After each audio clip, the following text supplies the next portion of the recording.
मिथिला नरेश के दरबार में जब कभी कोई काम नहीं रहता या महाराज मनोरंजन की इच्छा प्रकट करते तो सारी औपचारिकताएं समाप्त हो जाती और दरबारियों को मनचाहा कहने सुनने की छूट मिल जाती।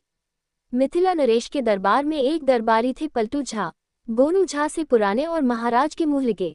गोनू झा के दरबार में बढ़ते रसूख से वे भीतर ही भीतर जलते थे, लेकिन प्रकट रूप से गोनू झा की सराहना करते। उनके बारे में दरबार में भी यह आम राय थी कि पलटू झा से सलामत दूर की अच्छी, न इनकी दोस्ती अच्छी न इनकी दुश्मनी अच्छी। बड़े घाघ माने जाते थे पलटू झा। दोमुआ सांप के नाम से दरबारी उनकी पीठ पीछे चर्चा करते। गोनू झा की मेधा से भी दरबारियों को चिढ़ होती थी, जिसके बूते सभी पुराने दरबारियों को पीछे छोड़ते गोनू झा महाराज के चहेते बन गए थे। कोई भी महीना ऐसा नहीं जाता जब किसी न किसी कारण से महाराज दरबार में उनकी खास चर्चा करते, और यह चर्चा क्या होती? बस वही, गोनू झा के बुद्धि कौशल की सराहना। मतलब ये कि गोनू झा और पलटू झा की चर्चा किसी न किसी कारण से दरबारियों के बीच होती ही रहती थी। उनके बीच ये भी चर्चा होती कि यदि किसी बात पर गोनू झा और पलटू झा के बीच भिड़ंत हो जाए तो किसका पलड़ा भारी रहेगा, कौन जीतेगा। लेकिन गोनू झा और पलटू झा एक दूसरे से भिड़ने की बजाय ऐसी किसी संभावना के पनपते ही कन्नी काट जाते। ठीक ही कहते हैं कि समान सूझ वाले ज्ञानी परस्पर विरोधी विचारों के होते हुए भी आपस में जूझते नहीं, बल्कि अपने काम में अपनी धुन में लगे रहते हैं और निर्णय लोगों पर छोड़ते हैं। लेकिन एक दिन वह अवसर आ ही गया जब पलटू झा की एक चुनौती गोनू झा को स्वीकार करनी पड़ गई।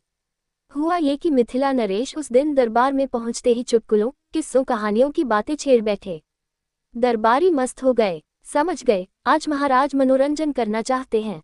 ऐसे दिन दरबारियों को अपने हुनर के प्रदर्शन का अवसर मिल जाया करता था। इधर उधर की बातें होती रहीं। दरबार में हंसी ठिठोली का वातावरण बन गया। दरबारी औपचारिकताएं सरक गईं। तभी किसी बात पर पलटू झा ने तंज कसा, अरे भाइयों, हम सभी गोनू झा की बुद्धिमानी की चर्चा करते रहते हैं, लेकिन यदि गोनू झा सुराही में कोन्हरा भर लाएं तो मैं उनकी बुद्धि का लोहा मान लूं। बात बहुत सामान्य ढंग से कही गई थी, लेकिन उसे सुनते ही दरबारी हंसने लगे। गोनू झा को ये बात चुभ सी गई। वे मुस्कुराते हुए अपने आसन से उठे और महाराज से बोले, महाराज, मैं सुराही में कोन्हरा भर सकता हूँ यदि आप कहें। महाराज को लगा कि अब गोनू झा अपनी बद्दी के घमंड में शेखी बघार रहे हैं। उन्हें लगा कि गोनू झा को अपने पद की गरिमा का ध्यान रखकर ही कुछ बोलना चाहिए, बड़बोलेपन से बचना चाहिए। मिथिला नरेश ने उन्हें टोका, पंडित जी, कोन्हरा कोन्हरा होता है, पानी या आटा नहीं है कि आप सुराही में भर लें। गोनू झा उसी तरह मुस्कुराते हुए बोले, महाराज, कोन्हरा हम उपजाते हैं, कोहरे की प्रकृति हम जानते हैं, तभी यह कह रहे हैं कि यदि आप आदेश करें तो सुराही में कोन्हरा भरकर दिखा दूं। गोनू झा और महाराज के बीच के वार्तालाप सुनकर दरबार में खामोशी छा गई। पलटू झा ने तो यूं मजाक मजाक में वह बात कह दी थी और दरबार में वही बात एक संजीदा मोड़ पर पहुंच चुकी थी। ये सब देखकर वे भी सख्ते में आ गए। महाराज को गोनू झा की बातें अच्छी नहीं लगी। उन्हें लगा कि गोनू झा दम में आकर वह बात कह रहे हैं जो असंभव है आज, वह कल भी असंभव ही रहेगा। भला सुराही के छोटे से मुंह से कोन्हरा कैसे घुस सकता है सुराही में? न भूतो न भविष्यति, ऐसा हो ही नहीं सकता, महाराज ने सोचा। उन्होंने गोनू झा पर गंभीर दृष्टि डाली तो देखा कि गोनू झा अब भी मुस्कुरा रहे हैं। गोनू झा की मुस्कान से महाराज उद्वेलित हो उठे।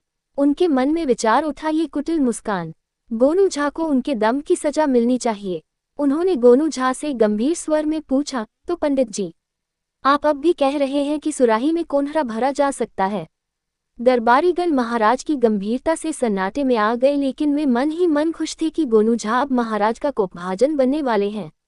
गोनू झा अपनी उसी सहजता में बोले, जी हाँ महाराज, अभी कोन्हरा फलने का मौसम भी है, मुझे 3 माह का अवसर दें तो मैं ये काम करके दिखा दूं। महाराज ने उनकी बातों को गंभीरता से लिया तथा घोषणा की कि आज से ठीक 3 माह बाद गोनू झा दरबार में कोहरे से भरी सुराही प्रस्तुत करेंगे। यदि वे नहीं कर पाएंगे तो दंड के भागी होंगे। इस गंभीर घोषणा के बाद उस दिन महाराज दरबार से उठ गए।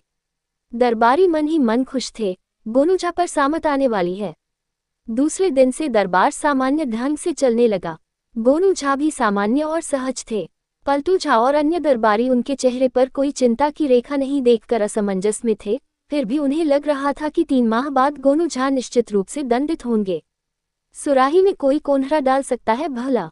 देखते देखते 3 महीने बीत गए। दरबार में किसी दरबारी ने महाराज को याद दिलाया, महाराज, आज ठीक 3 महीने पूरे हो गए। आज गोनू झा हम लोगों को सुराही में कोन्हरा भरकर दिखाने वाले थे।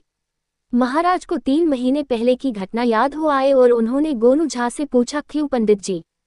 महाराज आगे कुछ बोल पाते कि गोनू झा ने अपने आसन से उठकर पूरी विनम्रता के साथ कहा, एक सुराही में कोहरे की बात थी महाराज। मुझे याद है, एक की जगह मैं दरबार में 10 बड़ी सुराहियों में भरे कोहरे प्रस्तुत करने जा रहा हूँ। एक महाराज के लिए भेंट स्वरूप, एक भाई पलटू झा के लिए भेंट स्वरूप। शेष कोहरे वाली सुराही महाराज की इच्छा पर 4 विशेष प्रयोजनों के लिए सुरक्षित रखी जा सकती है या किसी विशेष अवसर पर किसी मेहमान को उपहार स्वरूप भेंट में दी जा सकती है। महाराज गोनू झा के उत्तर से चकित हो गए और उत्सुकतावश उन्होंने पूछा, लेकिन कब? गोनू झा ने कहा, महाराज, बैलगाड़ी में 10 सुराहियां लादे हमारे आदमी पहुंचने वाले ही होंगे। दरबार में सनसनी पैदा हो गई। सभी दरबारी एक दूसरे को चकित दृष्टि से देख रहे थे। कोई विश्वास नहीं कर पाया कि ऐसा भी हो सकता है। थोड़ी ही देर में द्वारपाल ने आकर सूचना दी कि गोनू झा के घर से एक बैलगाड़ी आई है जिस पर सुराही लदी है तथा उस बैलगाड़ी के साथ आए लोग सुराहियां दरबार में लाना चाहते हैं। महाराज ने उन्हें दरबार में प्रवेश करने की इजाजत दे दी। थोड़ी ही देर बाद सभी दरबारियों ने देखा 10 आदमी अपने कंधों पर सुराही उठाए दरबार में पहुंचे। महाराज के पास आकर उन्होंने सुराहियां रख दी तथा उन्हें प्रणाम कर दरबार से बाहर हो गए। गोनू झा अपने आसन से उठे और सबसे बड़ी सुराही को पूरी ताकत से उठाकर धीरे धीरे चलते हुए महाराज के पास आए और उसे महाराज के आसन के पास रखते हुए बोले, महाराज, ये सबसे बड़ा कोन्हरा आपके लिए। महाराज ने महसूस किया कि गोनू झा का दम फूल रहा है, शायद भार उठाने के कारण। महाराज ने सुराही को देखा। सुराही के मुंह के पास कोहरे की बेल का कटा हुआ हिस्सा था। महाराज ने उसे छूकर देखा, अभी ताज़ा था। उन्होंने उसे खींचने की कोशिश की तो वह बेल सुराही से थोड़ा सा खींचा, लेकिन उसके बाद सुराही हिलने लगी। महाराज ने सुराही का मुंह पकड़कर एक हाथ से उठाने की कोशिश की तो उन्हें लगा कि सुराही को उठाना आसान नहीं है। तभी एक सुराही गोनू झा, पलटू झा के आसन तक ले गए और बोले, पलटू भाई, यह आपके लिए। दरबार में सांस साधे लोग ये कौतुक देख रहे थे। किसी ने कहा कि यह कोई घनचक्कर है। तब गोनू झा ने सभी दरबारियों को आमंत्रित किया कि वे आएं और सुराहियों को ठीक से देख लें कि इनमें कोहरे भरे हैं या नहीं। बारी बारी से सभी ने सुराही का मुआयना किया। कहीं कोई चालाकी नजर नहीं आई, मगर एक दरबारी ने शंका जताई कि यह कैसे पता चलेगा कि सुराही में कोन्हरा ही है।